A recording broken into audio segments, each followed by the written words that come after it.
vous avez choisi un islam pour le moins radical. Par exemple, ce soir, vous ne m'avez pas serré la main quand on s'est rencontrés. Pourquoi ? Eh bien, je vois que le prophète sallallahu alayhi wa sallam ne serrait pas la main aux femmes, un signe de respect envers la femme en fait. Et c'est pour ça, en suivant le prophète, que je n'ai pas serré la main, juste un signe de respect envers vous en fait. C'est vrai que la lapidation fait partie des textes religieux de l'islam et moi je ne suis pas un réformateur qui va réformer ces textes et les changer. Mais je pars d'une théorie de système et je dis que la Suisse est un autre système que le système islamique. Dans ce cas, il n'est aucune question d'appliquer ou de demander une application de cette punition. C'est très gentil de jouer sur la lapidation en disant c'est pas possible en Suisse parce qu'on a un autre système.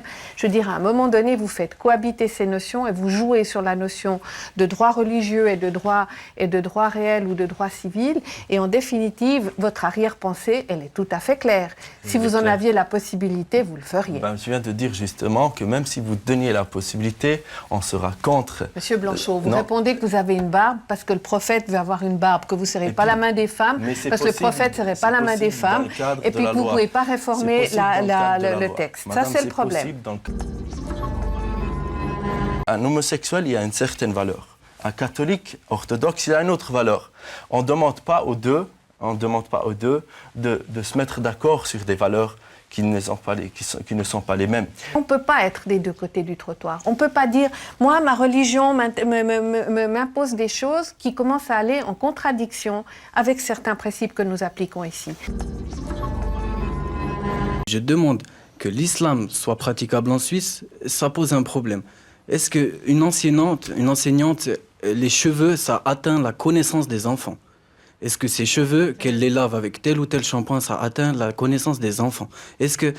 Moi, là, vous voulez parler du voile pour les enseignantes à l'école? Pour les enseignantes. Le symbole qu'il représente, et vous ne pouvez pas ne pas le comprendre dans le pays dans lequel nous vivons ici, est un symbole qui, par rapport notamment à l'égalité entre hommes et femmes, envoie des messages qui ne sont pas les messages que nous voulons diffuser dans l'école obligatoire et dans l'école publique. Il faut savoir clairement que le voile n'est pas un symbole islamique ou un symbole religieux, mais que c'est un acte de culte. Donc c'est un acte d'adoration.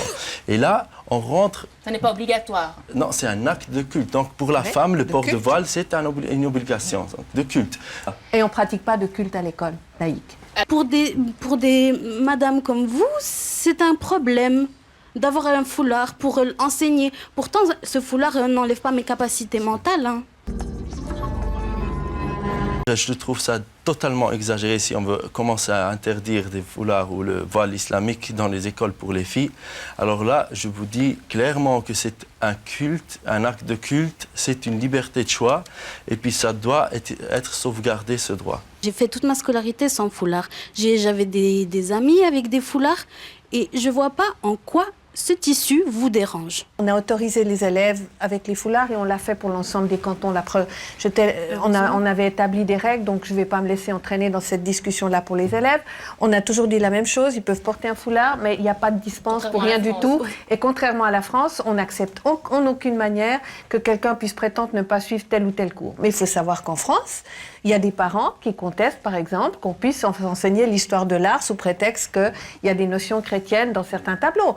Je suis triste parce que M. Blanchot est en train de réduire l'islam à un simple habit et un simple comportement, le fait de serrer la main ou pas.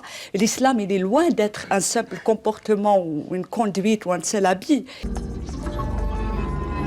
Il y a des gens, ils ont peur de ça.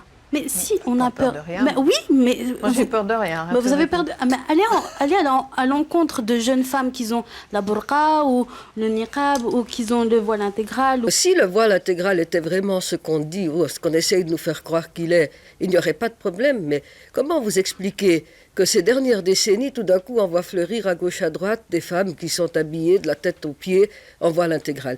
Qu'on ne nous raconte pas que c'est un choix, ça n'est pas du tout ça. Pourquoi c'est nécessaire? Il y a quelques-uns qui auront cette envie d'avoir des écoles musulmanes. C'est en sorte une école assez privée. Et là, dans un projet qui est plus loin, on n'a pas encore lancé le projet. Vous avez des fonds étrangers? On peut laisser ça ouvert. Moi, je veux dire, c'est non, un projet. Non, on le laisse très ouvert. Dites-le nous. Dites-le nous. Ben, je ne suis pas concret parce que déjà, moi, j'ai dit au début que le projet de l'école n'était pas concret.